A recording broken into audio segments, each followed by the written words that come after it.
Hello everyone, అందరు ఎలా ఉన్నారు? నేను మీ Bujji Pani. Welcome back to Sri moonlight tarot. అందరు ఎలా ఉన్నారు ఫ్రెండ్స్? బాగున్నారా? నేను చాలా బాగున్నాను. I'm beautiful, I'm strong, I'm a magnet for all success. Thank you universe, thank you Ganesha, gratitude. Friends ఎలా ఉన్నారు? ఏంటి ఈరోజు టాపిక్? తమ్నైల్ చూస్తున్నారు, మీరు చూసిందే ఈరోజు టాపిక్. ఏంటది? ఏంటి మీ పర్సన్ మీ నుండి ఏమి డిమాండ్స్ ఎక్స్పెక్ట్ చేస్తూ ఉన్నారు? మీ సపరేషన్కి కారణం ఈ డిమాండ్సేనా?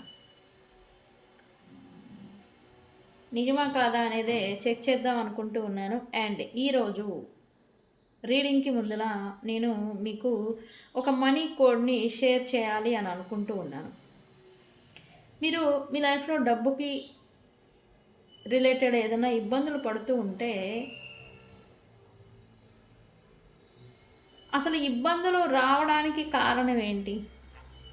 ఒకటి నెగిటివిటీ, రెండు కరెంట్ ప్లానెట్ పొజిషన్స్. కొన్ని మనకి కలిసి వస్తాయి, కొన్ని మనకి కలిసి రావు. అండ్ ఎస్పెషల్లీ మూన్ ఎఫెక్ట్ కూడా. మనీకి మూన్కి సంబంధం ఉందా అంటే నేను ఉందనే చెప్తాను. ఓకే. అండ్ ఇవన్నీ పక్కన పెడితే మన జాతకం రీత్యా మన లక్ అనేది ఒకటి ఉంటుంది. ఈచ్ అండ్ ఎవ్రీ పర్సన్కి ఒక లక్కు, అదృష్టం అనేది పనిచేస్తూ ఉంటుంది. బై బర్త్ వాళ్ళకు ఉంటుంది. అదనేది కొన్ని నెగిటివిటీ కారణాల వల్ల ఆగిపోతూ ఉంటాయి. బ్లాకేజెస్ కారణంగా మనీ ఫ్లో అనేది ఆగిపోతూ ఉంటుంది. అయితే నేను ఇప్పుడు చెప్పబోయే ఈ రీకీ నెంబర్, ఇది మనీకి, మీ లైఫ్లోకి మీకు తీసుకొచ్చి పెడుతూ ఉంటుంది. మనీ ఫ్లో అనేది మీ లైఫ్లోకి వస్తూ ఉంటుంది ఈ రీకీ నెంబర్తో. ఓకే. ఈ రీకీ నెంబర్ని ఉపయోగించడం వల్ల మీకు ప్లానెట్ పొజిషన్స్ ఏమన్నా వ్యతిరేకంగా ఉండుంటే కనుక, గ్రహ బలం అనేది మీకు వ్యతిరేకంగా ఉండుంటే కనుక ఇది అనేది పాజిటివ్గా వర్క్ అయ్యేలాగా చేస్తుంది. ప్లస్ మీకు నెగిటివిటీ ఉంటే కనుక వాటిని రిమూవ్ చేసేదానికి ఇది ఉపయోగపడుతుంది. అండ్ అలాగే మీ లైఫ్లోకి మీ మనీ అనేది రాకుండా బ్లాకేజెస్ని ఏదైతే క్రియేట్ చేస్తూ ఉందో ఆ బ్లాకేజెస్ని క్లియర్ చేయడానికి ఈ మనీ కోడ్ అనేది ఉపయోగపడుతుంది. వాట్ ఎవర్ ఇట్ హ్యాపెన్, అది ఎలా చేసినా దాని ప్రాసెస్ మనీని మీ లైఫ్లోకి ఫ్లో అంటే రాకని ఇస్తూ ఉంటుంది. ఓకే. అయితే ఇప్పుడు నేను ఇచ్చే ఒక కోడ్ మాత్రమే కాదు, ఈచ్ అండ్ ఎవ్రీ పర్సన్కి ఒక పర్సనల్ మనీ కోడ్ అనేది ఒకటి ఉంటుంది. ఓకే. ఇది జనరల్గా నేను ఇచ్చే కోడ్, ఇది అందరికీ ఉపయోగపడుతుంది. అయితే దీంతో పాటుగా నేను మీకు ఇచ్చే పర్సనల్ కోడ్ ఏదైతే ఉందో అది కలిపి వాడితే మీకు మనీ అబాండెన్స్ అనేది సమృద్ధిగా ఉంటుంది. డబ్బుల రాక, డబ్బుల నిలకడ, డబ్బుల ఫ్లోయింగ్ అనేది మీ లైఫ్లో అనేది ఉంటూ ఉంటుంది. ఓకే. అండ్ ఇప్పుడు నేను చూపించే నెంబర్ని మీరు బ్లూ ఇంక్ అయినా యూస్ చేయొచ్చు, నో ప్రాబ్లం. కాకపోతే ఈ స్పెసిఫిక్ కోడ్ని గ్రీన్తో ఉపయోగిస్తేనే మంచిది. ఓకే. గ్రీన్ కలర్ పెన్ తీసుకోండి. గ్రీన్ కలర్ పెన్ తీసుకొని ఇక్కడ మీ లెఫ్ట్ బాడీ పార్ట్ ఉంటుంది కదా, బాడీ పార్ట్ కావచ్చు, లేదా ఇక్కడ నేను కోడ్స్ వేసుకున్నాను, ఇవి నా పర్సనల్ కోడ్స్, మీకు సూట్ అవ్వవు. ఓకే. అంటే నేను చెప్పాను కదా, ప్రతి పర్సన్కి ఒక పర్సనల్ నెంబర్ కోడ్ అనేది ఉంటుంది. ఓకే. అయితే ఇప్పుడు నేను చెప్పబోయే కోడ్ అనేది జనరల్గా ఉపయోగపడేది. అయితే దీంతో పాటుగా మీరు పర్సనల్ కోడ్ అనేది వాడాలి. దాని గురించి కూడా నేను చెప్తాను ఎలా చేయాలి అని. ఇక్కడ జనరల్ కోడ్ ఏదైతే ఏంటంటే, ఈ లెఫ్ట్ హ్యాండ్ పైన గ్రీన్ కలర్ పెన్తో మీరు ఒక నెంబర్ని రాయాలి. ఏమని? 77. ఓకే. ఇది గ్రీన్ పడడం లేదు, నేను బ్లూని యూస్ చేస్తాను, మీకు కూడా కనిపిస్తుంది. ఓకే. మీరు మాత్రం గ్రీన్నే యూస్ చేయండి. ఓకే. 77 5 777. ఏంటిది? 77 5 777. ఈ నెంబర్ని మీరు రాసిన తర్వాత, అండ్ మీ పర్సనల్ నెంబర్ ఉంటుందని చెప్పాను కదా, ఆ నెంబర్ ఒక్కొక్క పర్సన్కి ఒక్కొక్క నెంబర్ అనేది వస్తూ ఉంటుంది. అయితే మీకు ఆ పర్సనల్ నెంబర్ కావాలంటే నాకు పర్సనల్గా కాంటాక్ట్ చేయండి. ఆ పర్సనల్ కోడ్ అనేది చెప్తాను.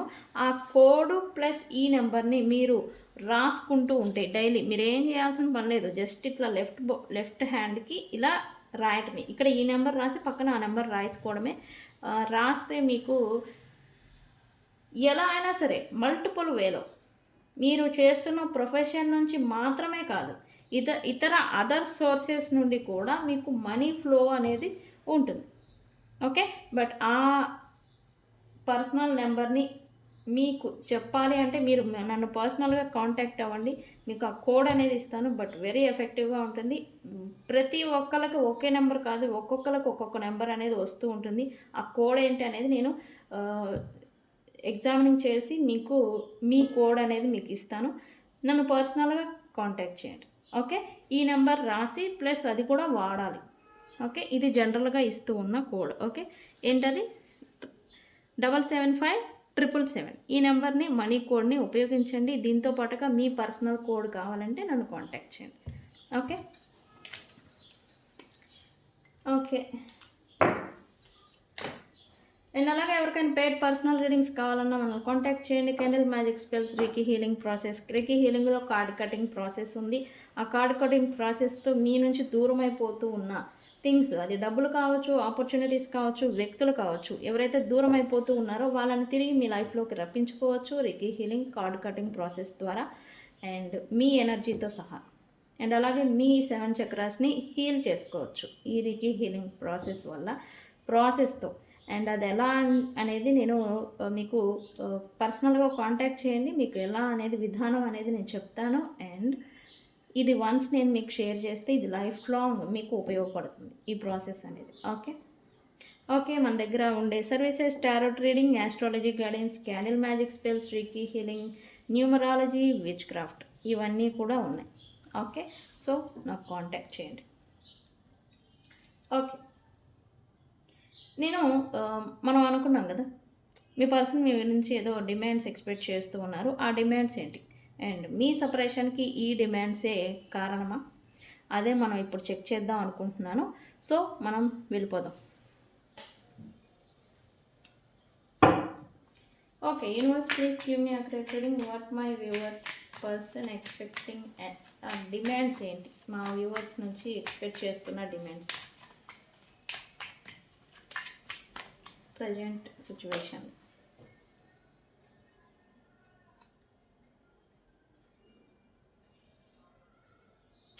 ఇది చూడండి ఇక్కడ.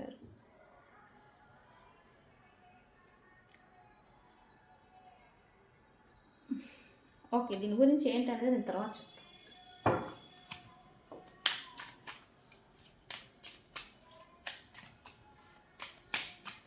అన్అప్రిషియేటెడ్ అంట.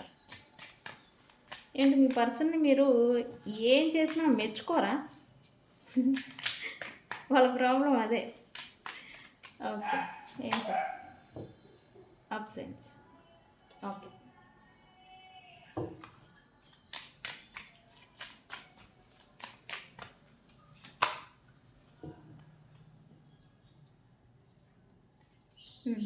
ఇగో అంట.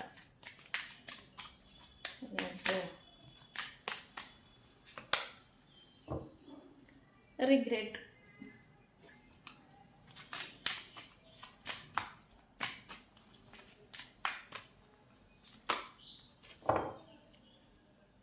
Missed opportunity.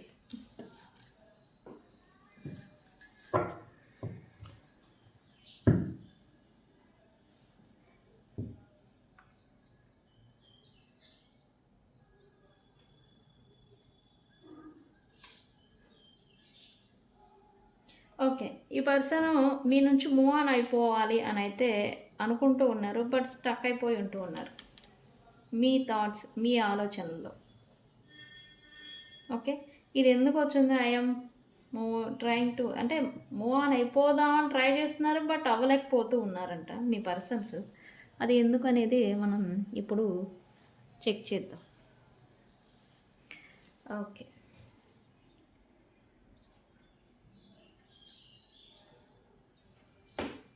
ఇక మీరు ఇక్కడ మీ పర్సన్ ఫీలింగ్ ఏంటంటే ఈ పర్సన్ ఏం చేసినా, ఏమి మీకోసం చేసినా, లేదా తన లైఫ్లో తను ఏం చేసినా మీరు అప్రిషియేట్ చేయరంట ఈ పర్సన్.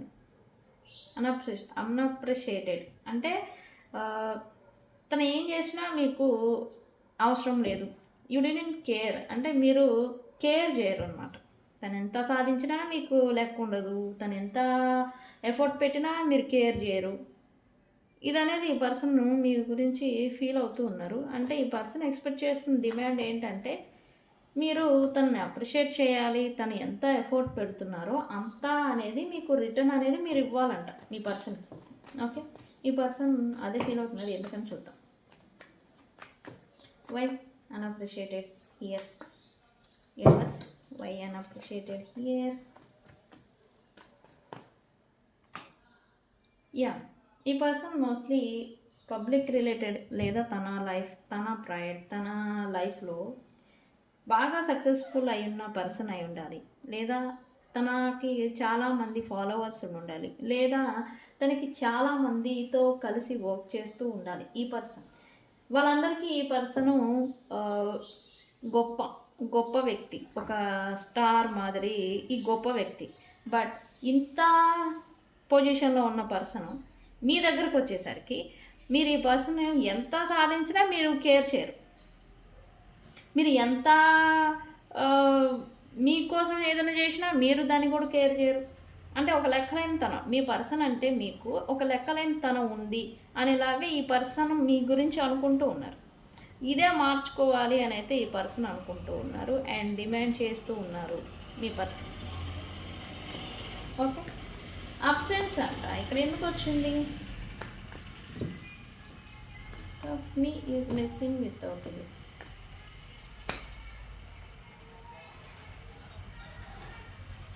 ఈ పర్సన్కి మీతో ప్రజెంట్ సపరేషన్ ఉండింది, సపరేషన్ వచ్చింది. బట్ మీ గురించిన మిస్సింగ్ అనేది ఈ పర్సన్కి ఉండిందంట.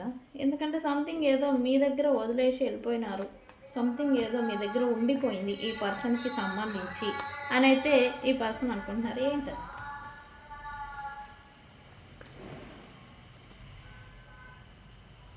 ఈ పర్సన్ని రిగ్రెట్ అనేది వేధిస్తుందని చెప్పచ్చు. అండ్ వీళ్ళ మనసు ఆర్ ఎమోషనల్ కనెక్షన్ ఏదైతే ఉండిందో అదనేది మీ దగ్గర వదిలేశారు ఈ పర్సన్. అదే అంటే మా దగ్గర ఉంది, వాళ్ళు చాలామంది థర్డ్ పార్టీస్తో ఇన్వాల్వ్ అయిపోయారు కదా, ఇన్వాల్వ్ అవుతున్నారు కదా, థర్డ్ పార్టీ సిచ్యువేషన్ ఉంది కదా, మా దగ్గర ఎందుకు ఉండింది అని మీకు ఒక డౌట్ అనేది రావచ్చు. కానీ ఈ పర్సన్కి హార్ట్ మీ దగ్గర ఉంది, ఆ ఉత్త మనిషి మాత్రం లోకమంతా తిరుగుతున్నట్టుగా ఎనర్జీ చూపిస్తూ ఉంది. మీతో సపరేషన్, మీ అబ్సెన్స్ ఏదైతే ఉందో ఈ పర్సన్ని సంథింగ్ ఏదో కోల్పోయాను అనేలాంటి బాధ అనేది వస్తుంది. ఈ బాధ రావడానికి కూడా ఒక కారణం ఉంది. మీ ఇద్దరి మధ్య సపరేషన్ అన్ఎక్స్పెక్టెడ్గా వచ్చుండాలి, లేదా ఈ పర్సన్ వేరే వ్యక్తుల కోసం మిమ్మల్ని లీవ్ చేసి ఉండాలి, మిమ్మల్ని దూరం పెట్టుండాలి. ఈ రెండు కారణాల వల్ల అండ్ మీరు లేకపోవడం ఆ లోటు అనేది ఈ పర్సన్ ఫీల్ అవుతున్నారు. అండ్ అలాగే మిమ్మల్ని ఈ పర్సన్ మిమ్మల్ని ట్రీట్ చేసిన విధానం అంత బాధేస్తుంది. అండ్ ఇక్కడ ఈ పర్సన్ డిమాండ్ ఏంటంటే ఈ పర్సన్ మీకు ఇలాంటి సిచ్యువేషన్ వచ్చినప్పుడు మీరు కొంత ఎఫర్ట్ అనేది పెట్టుండాల్సింది. ఈ పర్సన్ నేను వెళ్ళిపోతాను అని అంటే ఓకే డోంట్ కేర్ అనే వేలో మీరు ఉన్నారంట. మీరు కూడా ఎఫర్ట్ పెట్టుంటే బాగుండేది, మీరు కూడా తిరిగి వచ్చిన ఈ రిలేషన్షిప్ మళ్ళీ బిల్డ్ అయి ఉండేది. మీరు రాలేదు, మీరు కూడా మీ లైఫ్ ఏంటో మీరు చూసుకున్నారు అన్నట్టుగా ఈ పర్సన్ అంటూ ఉన్నారు. And what ever it happen, me absence అయితే ఈ పర్సన్ ఎఫెక్ట్ చేస్తుంది ఖచ్చితంగా. ఎందుకు అంటే ఇక్కడ అన్ఫినిష్డ్ బిజినెస్ అనేది ఈ పర్సన్కి మీకు మధ్యన ఉంది. దాన్నే మనం కర్మ అంటాము. అన్ఫినిష్డ్ బిజినెస్ ఉండడం వల్లే ఈ పర్సన్కి మీ గురించిన అబ్సెన్స్ ఫీలింగ్ అనేది రావడం, మీరు తనని కేర్ చేయలేదు అనే ఒక బాధ లేక కోపం లేదా ఏదైనా ఫీలింగ్ అనమాట. ఫీలింగ్ అనేది ఒకటి వస్తూ ఉంది అంటే ఇంకా వాళ్ళిద్దరి మధ్యన కనెక్షన్ ఉంది అని అర్థం. ఓకే. ఈ పర్సన్ కూడా అదే అనుకుంటూ ఉన్నారు. మీరు కూడా దూరం పెట్టిన వ్యక్తి బాగానే ఉన్నాను, నేను దూరం పెట్టాను, ఓకే. మీరు ఎఫర్ట్ పెట్టి రావాల్సింది కదా, రాలేదు. మీరు కూడా మీ స్వార్థం, మీ లైఫ్ చూసుకొని వెళ్ళిపోయారు. అందుకే సపరేషన్ జనరేట్ అయింది అన్నట్టుగా ఈ పర్సన్ అనుకుంటూ ఉన్నారు. అంటే వీళ్ళు పెట్టరంట, మళ్ళీ మీరు పెట్టారంట రిటర్న్ ఎఫర్ట్ రిలేషన్షిప్ని సేవ్ చేయడానికి. అబ్బో, ego. Okay, I let my pride get in the way of our connection. Okay, ఈ పర్సన్కి ప్రైడ్ అనేవాళ్ళు చాలామంది ఉన్నారు. థర్డ్ పార్టీస్ అనే దానికన్నా ప్రైడ్ అంటే తన చుట్టూ ఉండే వ్యక్తులు. ఆ వ్యక్తులు మిమ్మల్ని దూరం చేసుకునేలాగా ఆ వ్యక్తులని ఈ పర్సన్ మిమ్మల్ని దూరం చేసుకునేంత దాకా వాళ్ళని వీళ్ళ లైఫ్లోకి అలో చేశారు అని అయితే ఈ పర్సన్ ఇప్పుడు ఫీల్ అవుతున్నారు. ఓకే, ఎందుకు? Because of ego. మీ గురించిన కోపం. ఇప్పుడేంటి యూనివర్స్, ఇప్పుడేంటి డిసప్పాయింట్ అవుతూ ఉన్నారు అంటే ఇక్కడేంటి తప్పులన్నీ చేసేసి నిందలు మీ మీద వేశాడు నీ వల్లే అనేలాగా. అవునా కదా? ఈ పర్సన్ ఇలాంటి పర్సనే అయితే నాకు కామెంట్ సెక్షన్లో పోస్ట్ చేయండి. ఈ పర్సన్ అయితే మీ గురించిన ఎక్స్పెక్టేషన్స్ పెట్టింది వీళ్ళే. అదర్ థర్డ్ పార్టీస్ని మీ ఇద్దరి మధ్యన ఇన్వాల్వ్ చేసింది వీళ్ళే. ఇక్కడ వాళ్ళే ఒప్పుకుంటున్నారు. ఈగో అంటే నేనే నా ప్రైడ్ని, నా బలగాన్ని, నేను మన ఇద్దరు కనెక్షన్ని విడిపోయేలాగా నేను చేశాను అనేలాగా ఈ పర్సన్ ఒప్పుకుంటున్నారు.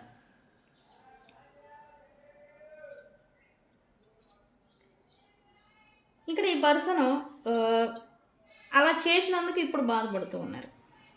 వేరే వ్యక్తుల ఇన్వాల్వ్మెంట్ మీ ఇద్దరి మధ్యన తీసుకొచ్చిన దానికి ఇప్పుడు బాధపడుతూ ఉన్నారు, డిసప్పాయింట్ అవుతూ ఉన్నారు. అండ్ ఇలా చేసి ఈ పర్సన్ పాస్ట్లో ఎస్కేప్ అవుతూ ఉండే, అంటే నాకేం తెలీదు అన్నట్టుగా. ఇక్కడ ఈ పర్సన్ డిమాండ్ కూడా ప్రాక్టికల్గా ఆలోచించి ప్రస్తుత సిచ్యువేషన్స్ని ఆలోచించి ఇతను ఇలా చేసుకున్న దానికి మీరు అర్థం చేసుకోలేదు మీ పర్సన్ని. మీరు ఇతనిదే పొరపాటు, ఇతనికే మీరు నచ్చడం లేదు, లేకపోతే ఇతనికే మీరు అక్కర్లేదు అని మీరు అపార్థం చేసుకొని ఈ పర్సన్ని ఎమోషనల్ బ్లాక్స్, ఎమోషనల్గా ఆ వాల్స్ అనేది పెట్టేసేయడం. అంటే వాళ్ళు మిమ్మల్ని రీచ్ అవుట్ అవ్వకుండా, వాళ్ళు ఏం చెప్పినా మీకు కన్విన్స్ అనేది అవ్వకుండా మీరు వాల్స్ పెట్టేసుకున్నారు అనేది ఈ పర్సన్ ఫీలింగ్. మీరు అదే అనుకుంటూ ఉన్నారు. అంటే మీ చుట్టూ మీరు వాల్స్ పెట్టేసుకున్నారు, మీ చుట్టూ మీరు ఒక బౌండరీస్ అనేది మీరు పెట్టుకున్నారు. ఇప్పుడు వీళ్ళు ఏం చెప్పినా వినే సిచ్యువేషన్లో మీరు లేరు అనేలాంటిది ఈ పర్సన్ అనేది ఇప్పుడు ఫీల్ అవుతూ ఉన్నారు. ఓకే, ఎందుకు రిగ్రెట్ అవుతూ ఉన్నారు? ఏంటి డిమాండ్? ఈ పర్సన్ రిగ్రెట్. ఈ పర్సన్ అయితే ప్రజెంట్ మీ ఇద్దరి మధ్యన నడుస్తూ ఉన్న సపరేషన్ రాకుండా ఉండాల్సింది అని అయితే రిగ్రెట్ ఉంది. అండ్ వీళ్ళు రిగ్రెట్ అవుతున్నారు. మరి మీరు కూడా అవుతున్నారా? అంటే ఇక్కడ తప్పులు ఒకలవే ఉండవు, ఇద్దరివి ఉంటాయి. I agree that. అయితే అలాంటి ఫీలింగే మీకు కూడా ఉందా లేదా అని కూడా ఆలోచిస్తున్నారు ఈ పర్సన్.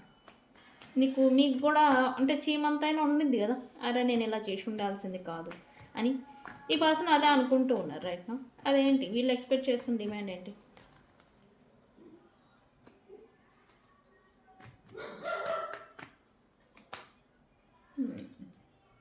న్యూ బిగినింగ్ అయితే ఎక్స్పెక్ట్ చేస్తూ ఉన్నారు. అయితే మీరు మీ స్ట్రైట్ ఫార్వర్డ్, ఏ మాట అంటే ఆ మాట మొహాన్ని అడిగేయడం, ఏ మాట అంటే ఆ మాట ఇసిరేయడం, వదిలేయడం అన్నమాట.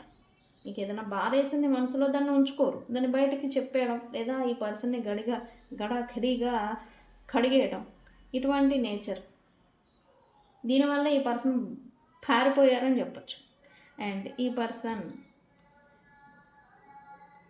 కొంచెం అడ్జస్ట్ అయి ఉంటే బాగుండు, మీ గురించి కొత్త తగ్గి ఉన్నా బాగుండేది. ఈ పర్సన్కి ఈగో ఉంది.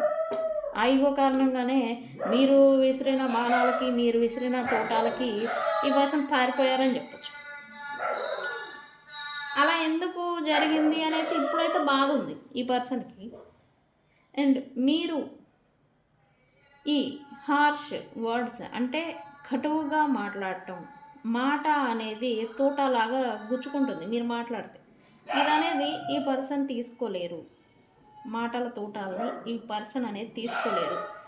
ఇది మీలో ఉండుండకపోతే బాగుండదు. మీరు కొంచెం సాఫ్ట్ అయి ఉంటే కనుక బాగుండేది, ఇదంతా సిచ్యువేషన్ వచ్చేది కాదు. మీరు కొంచెం అడ్జస్ట్ అయి ఉన్నా బాగుండేది, ఈ సిచ్యువేషన్ వచ్చేది కాదు. మీరు కొంచెం మీ ఈ లెవెల్ ఆఫ్ ఎనర్జీ ఉంటుంది కదా, ఏంటి నాకేమన్నా నేను ఎవరి ముందు తగ్గను, నేను ఎవరి ముందు తగ్గి ఉండాల్సిన అవసరం లేదు అనేలాంటి ఒక పొగరు. అంటే ఇక్కడ ఈ పర్సన్ మీకు పొగరు ఎక్కువ అని అనుకుంటున్నారు. ఆ వర్డ్ నేను యూజ్ చేయకూడదని నేను చేయలేదు, బట్ మీ పొగరుని మీరు తగ్గించుకొని ఉంటే బాగుండు, ఈ సిచ్యువేషన్ అంతా వచ్చేది కాదు అనైతే ఈ పర్సన్ అనుకుంటున్నారు. వాట్ ఎవర్ ఇట్ హ్యాపెన్, వీళ్ళు ఎక్స్పెక్ట్ చేస్తున్న డిమాండ్ అయితే మీరు కొంత మీ డామినేషన్, మీ పొగరు, మీ హార్ష్ అంటే స్ట్రైట్ ఫార్వర్డ్ ఎంతైతే ఉన్నారో అది కొంచెం తగ్గించుకోవాలి అని అయితే ఈ పర్సన్ ఎక్స్పెక్ట్ చేస్తున్నారు. ఓకే ఈ పాటికి ఈ పర్సన్కి మీకు మధ్యన రికన్సిలియేషన్ అవ్వే ఛాన్స్ అనేది వచ్చింది. అందుకే ఇప్పుడు ఈ పర్సన్ మిస్డ్ ఆపర్చునిటీ అనేది అనుకుంటూ ఉన్నారు. ఏంటి ఈ పర్సన్ అవకాశం వచ్చినప్పుడు దానికి తగ్గట్టుగా వీళ్ళు నడుచుకోలేదు అని అయితే అనుకుంటున్నారు. ఏంటి నిజంగానే ఈ పర్సన్స్తో మీకు రికన్సిలియేషన్ జరిగే ఛాన్స్ వచ్చిందా? కామెంట్ సెక్షన్లో పోస్ట్ చేయండి. ఇది నిజమైతే అంటే రీడింగ్ అక్యురేట్గా వస్తుందా లేదా అన్నది నాకు కావాలి. అందుకని ఓకే మిస్డ్ ఆపర్చునిటీ అని ఫీల్ అవుతున్నారంట. అవకాశాన్ని తను మిస్యూజ్ చేసుకున్నారు. ఏంటి వై? ఎస్ ఇక్కడ మీకు ఈ పర్సన్కి రికన్సిలియేషన్ ఆల్రెడీ అటెంప్ట్ కూడా జరుగుండాలి. ఈ పర్సన్స్తో మీకు రికన్సిలియేషన్ జరగకపోతే కనుక జరుగుతుంది future within 5 days to 5 hours, 5 days, 5 weeks లోపల ఖచ్చితంగా జరుగుతుంది. అండ్ దాన్ని మీరు మిస్ చేసుకుంటారని చెప్పచ్చు. ఇక్కడ ఆల్రెడీ జరుగుంటే కనుక ఈ పర్సన్కి మీకు మధ్యన రికన్సిలియేషన్ అటెంప్ట్ ఏదో జరగాలి. యూనివర్స్ ఏదో సిచ్యువేషన్ తీసుకొచ్చింది, బట్ దానికి తగ్గట్టుగా వీళ్ళు నడుచుకోలేదు, మీరు నడుచుకోలేదు అని అయితే చూపిస్తుంది. బట్ ఈ పర్సన్ మాత్రం నేను అవకాశం వచ్చింది బట్ నేనే మిస్ చేసుకున్నాను అని అయితే ఈ పర్సన్ అనుకుంటూ ఉన్నారు. బికాజ్ ఆఫ్ ఈ పర్సన్ మిమ్మల్ని పాస్ట్లో బాధ పెట్టిన దానికి ఇప్పుడు మీరు ఏం అడుగుతారో, ఏం మాట్లాడతారో, ఏమి గొడవ పడతారో అనే ఒక భయం వల్ల అని చెప్పచ్చు. భయం ఉంది, ప్లస్ మీరు ఆ టాపిక్ ఏదైనా తీసుకొస్తే సిచ్యువేషన్ ఒకటి ఇంకా చెదిరిపోవచ్చు లేదా క్లియర్ అవ్వచ్చు అనే ఎక్స్పెక్టేషన్ అయితే ఈ పర్సన్ పెట్టుకున్నారు. అంటే ఇంక ప్రాపర్గా ఇంక వెళ్ళిపోయినట్టే అన్నట్టుగా. ఒకటి గొడవ జరిగితే కనుక పూర్తిగా విడిపోవడం లేదా కలిసే ఛాన్స్ ఉంది. ఇలాంటి ఎక్స్పెక్ట్ అయితే ఈ పర్సన్ పెట్టుకున్నారు. బట్ అక్కడేంటి మీరు ఎలాంటి రియాక్షన్ ఇవ్వలేదు, ఈ పర్సన్ కూడా ఎలాంటి రియాక్షన్ అనేది ఇవ్వలేదు. జస్ట్ ఏదో వచ్చింది అవకాశం అంతే, అది పోయింది. ఈ పర్సన్ అదే అనుకుంటూ ఉన్నారు. అండ్ మళ్ళీ అలాంటి ఛాన్స్ వస్తే బాగుండని అయితే ఎక్స్పెక్ట్ చేస్తూ ఉన్నారు. అండ్ మీలో మార్చుకోవాల్సిన థింగ్స్ ఏం జరగనివ్వండి. ఈ పర్సన్స్తో మీకు ఏదైనా ఇష్యూ నడుస్తూ ఉంటే మీరు వాకవే చేస్తూ ఉంటారని ఈ పర్సన్ ఫీలింగు. వాకవే అనేది చేయకూడదంట. ఈ పర్సన్ డిమాండ్స్ ఉండి ఫైట్ చేయాలి అని అయితే ఈ పర్సన్ ఎక్స్పెక్ట్ చేస్తూ ఉన్నారు, డిమాండ్ చేస్తూ ఉన్నారు. అది ఏమైతే అది ఉంటారా, ఓడిపోతారా, లేకపోతే తెగిపోతారా అనే విషయం పక్కన పెడితే ఈ పర్సన్ ఎక్స్పెక్ట్ చేస్తూ ఉన్నారు. ప్రాపర్గా ఉండి ఫైట్ చేయాలి. మీరు అలా ఉండరు. నచ్చితే ఉంటారు, లేకపోతే లీవ్ చేస్తారు. ఈ టైప్ ఆఫ్ ఎనర్జీ మీది. మీరు అలాంటిది మార్చుకోవాలి అని అయితే ఈ పర్సన్ డిమాండ్ చేస్తూ ఉన్నారు. ఓకే, సో ఇది మీ పర్సన్ ఎక్స్పెక్ట్ చేస్తూ ఉన్న డిమాండ్స్ మీ నుంచి. అంటే ఈ మార్పులు అనేవి మీరు చేసుకోవాలంట. ఈ పర్సన్ మీతో రికన్సిలియేషన్ అవ్వాలి అంటే ఖచ్చితంగా చెప్తున్నాను. ఆల్రెడీ ఇట్లాంటి అటెంప్ట్ ఏదైనా ఆ రికన్సిలియేషన్ వచ్చుంటే కనుక మళ్ళీ వస్తుంది అవకాశం. అయితే రాలేదు ఇంకా అని అంటే కనుక ఖచ్చితంగా ఈ వీడియో చూసిన తర్వాత 5 hours లేదా 5 days లోపల ఈ పర్సన్స్తో మీకు రికన్సిలియేషన్ జరిగే ఛాన్స్ అయితే వస్తుంది. బట్ అది మాత్రం మిస్ చేసుకోకండి. ఓకే, ఉండి ఫైట్ చేయాలి అని అయితే ఈ పర్సన్ ఫీలింగ్. ఏదైనా సిచ్యువేషన్ బ్యాడ్గా నడుస్తుంది అంటే మీరు వాకవే చేస్తారు అని అయితే మీ గురించి ఈ పర్సను అంటే వెళ్ళిపోతారు, లీవ్ చేస్తారు. ఓకే, నాకు అవసరం లేదు, ఇది ఒక టైప్ ఆఫ్ మీ పొగరు అని అయితే ఈ పర్సన్ అనుకుంటూ ఉన్నారు. మీరేంటి ఎంతవరకు పెడతాము, నేను ఎంత ఎఫర్ట్ పెట్టాను, నేను ఎంతవరకు పెట్టగలను, మనకు మించి మేము పెట్టలేను కదా. ఇల్లేమో తెగేదాకా లాగుతారు. అలా తెగకుండా తెగే బదులు మనమే వదిలేస్తే బాగుండు కదా అని మీరు అనుకుంటారు. ఇలాంటి దాని మధ్య మిస్అండర్స్టాండింగ్స్, మిస్కమ్యూనికేషన్స్, డిస్ప్యూట్స్, సపరేషన్స్ నడుస్తూ ఉన్నాయి. అండ్ ఇవి మెయిన్ రీజన్ మీ సపరేషన్కి కారణం. వాళ్ళు గొడవ అయినా సరే ఉండి పోరాడాలి అని అంటారు. మీరు మాత్రం గొడవ పడే బదులు ఒకవే చేయొచ్చు కదా అని మీరు అంటారు అని ఈ పర్సన్ అనుకుంటూ ఉన్నారు. మీ సపరేషన్కి కారణం అది. ఓకే, సో గైస్, ఈ పర్సన్కి మీరు కావాలి అంటే ఈ పర్సన్ని వాల్యూగా ట్రీట్ చేయాలంట. ఈ పర్సన్ని మీరు గొప్ప అని పొగుడుతూ ఉండాలంట. అలా అంటే వాళ్ళ ఈగో అనేది బూస్టప్ అవుతుంది. అండ్ అదర్ ఇన్ఫ్లుయెన్సెస్ ఈ పర్సన్ తేకుండా ఉండాల్సింది మీ ఇద్దరి మధ్యన అని ఈ పర్సన్కి బాధ ఉంది. అది రిగ్రెట్ అవుతూ ఉన్నారు. మిమ్మల్ని బాధ పెట్టారు అని అయితే ఈ పర్సన్ ఫీల్ అవుతూ ఉన్నారు. వాట్ ఎవర్ ఇట్ హ్యాపెండ్, ఈ పర్సన్ మిస్ అవుతున్నారు, రిగ్రెట్ అవుతున్నారు. ఇప్పుడు మీ కరెంట్ ఫీలింగ్స్ ఈ పర్సన్ గురించి ఏం నడుస్తూ ఉన్నాయని కూడా వీళ్ళు కూడా అనుకుంటూ ఉన్నారు. ఫర్ ష్యూర్గా చెప్తా. ఓకే, సో గైస్, ఇది ఇవాల్టి రీడింగ్. వీడియో కనుక నచ్చితే లైక్ చేయండి, షేర్ చేయండి, సబ్స్క్రైబ్ చేసుకోండి. నేను మీ Bujji Panyam. Thank you so much. Thank you.